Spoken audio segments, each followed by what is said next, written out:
So the Nothing Phone 2a has been out for about a month now, and since then we have been testing this phone. So far, Nothing has already pushed 2 updates, improving mainly the cameras and the performance. So I think this is the right time to share my experiences with it. Now, if you look at all the smartphones under 25,000 price segment, there are a lot of good phones, such as the Realme 12 Pro, which offers a nice design and a dedicated 2x portrait lens. Then there is the Redmi Note 13 Pro, which comes with a big 200 megapixel camera. There's the Poco X6 Pro with the best performance that you can have on a mid-range phone. And recently, OnePlus also launched the OnePlus Nord CE4, which seems to be a balanced mid-range offering. So yeah, quite a lot of competition, right? But I think the Nothing Phone 2a is quite different from these phones.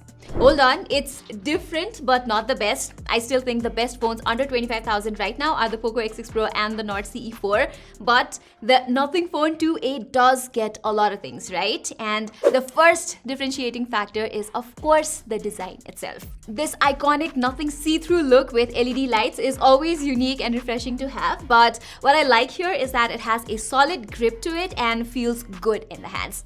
The back and the frames are made of plastic, but it does not look and feel that cheap. The gentle curves on the back offer a good resting position, and it's not a heavy phone as well. Unlike the more expensive Nothing Phone 2 that has a dozen LED strips, it only has 3, but I don't mind that a lot. These 3 LED strips do serve the purpose for me. The 2 LED features that I use regularly are number 1, ringtones. It just looks so amazing when I get a call. And second is for the timer that uses the lights as a countdown indicator. But I still think Nothing has a lot to do here. They need to collaborate more. For instance, the Glyph progress that is supposed to track the progress of third-party apps is just limited to 2 apps for now, Uber and Zomato. Likewise, there are just 2 presets for ringtones in the Nothing library, and I don't see a lot of ringtones in the Nothing community as well. I would have loved it if it had, say, the IPL ringtone or the Champions League anthem. That would have been super cool. Now, as for the display, it's a solid A panel. You get slightly thicker bezels here, but the core quality of this display is commendable. It's fairly bright too, so outer visibility has not been an issue for me. The touch is also superb. Its X-axis vibration feedback is nice. All the apps run at 120 Hz, hence interacting and scrolling on this phone feels fast and responsive.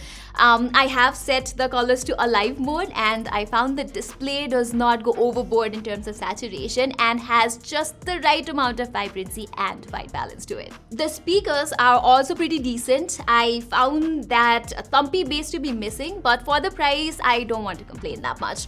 So overall, you will get a very good experience for multimedia consumption, like watching movies, TV shows, scrolling through Instagram Reels, etc. The fingerprint sensor also works pretty well here. It's fast and accurate. But I would have loved it if it was placed slightly above.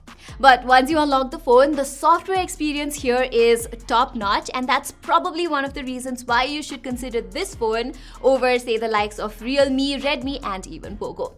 Nothing is also promising 3 years of major Android updates and 4 years of security updates, so that's sorted too. But I have to tell you, initially I found the Nothing Phone 2a to be quite slow. Be it while opening an app, navigating through the UI, or just opening the camera app, it just was not performing that fast. But like I said earlier, Nothing has pushed 2 updates that have improved the performance to some extent. Still, I think the Dimensity 7200 chipset that this phone is equipped with must be able to perform slightly better. Maybe it's because of how heavy the UI is. I don't know. This is just not the best performing phone at this price, that's for sure. In terms of gaming, before the update, the 99 percentile in games like PUBG and Genshin Impact was not very good, but right now it's much better stability-wise. Still, if you game a lot, this is not the best choice for you. For that, you might want to consider the Nord CE4 and the Poco X6 Pro, which will let you push more FPS and graphics. Battery, on the other hand, is exceptional on this phone.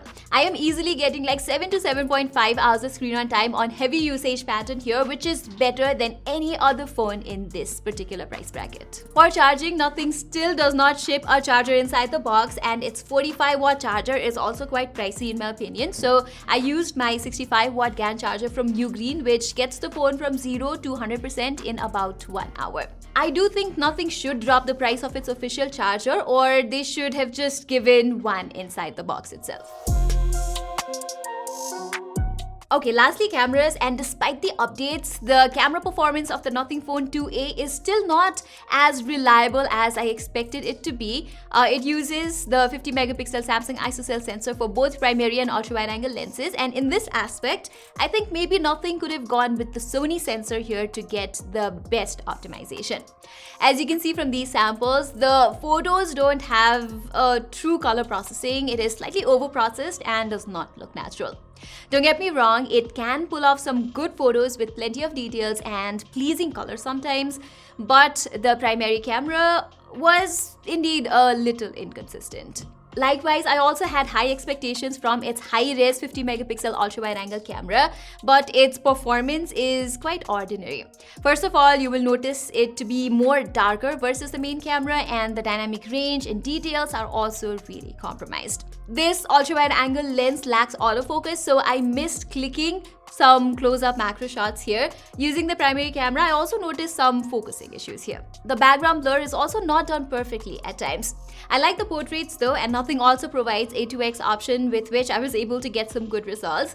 The blur is fairly decent and the skin tone is not half bad. I like its selfies too. It uses a Sony sensor unlike the back cameras, and the processing is done nicely with good skin tone and adequate dynamic range. However, the selfie camera can only record videos in full HD. There is no 4K video recording option, and I found the quality to just be okay. From the back cameras, you can shoot up to 4K 30 FPS from both the primary as well as the ultra-wide-angle lens, and you can get usable footage for sharing it with friends on social media. But one frustrating thing about the camera app on the Nothing Phone 2a is that it takes like 3 to 4 seconds to process the photos, which could get frustrating at times. So overall, although the Nothing Phone 2a may not have the best display in its class, or may not be the best performing phone, or the fact that its cameras are just ordinary, it still is the phone that I can easily recommend, especially for the Gen Z and the Gen Alpha out there who want something unique to show off. For me, the Nothing Phone 2a does get a lot of things right and provides a balanced blend between hardware and software. Everything here is like B+, and there are no glaring issues as it's usually associated with a lot of other phones at this very price segment. But like I said in the beginning, this phone has got a lot of competition. The biggest hurdle for the Nothing Phone 2a is that you can get the Poco X6 Pro and the OnePlus Nord CE4 for the same price, but with a much better performance and definitely better value. So everybody, that was my sort of long-term review of the Nothing Phone 2a. I hope you found it useful to make your purchase decision, and if you did, don't forget to subscribe to our channel. Till then, I'm Pratima and thank you so much for watching.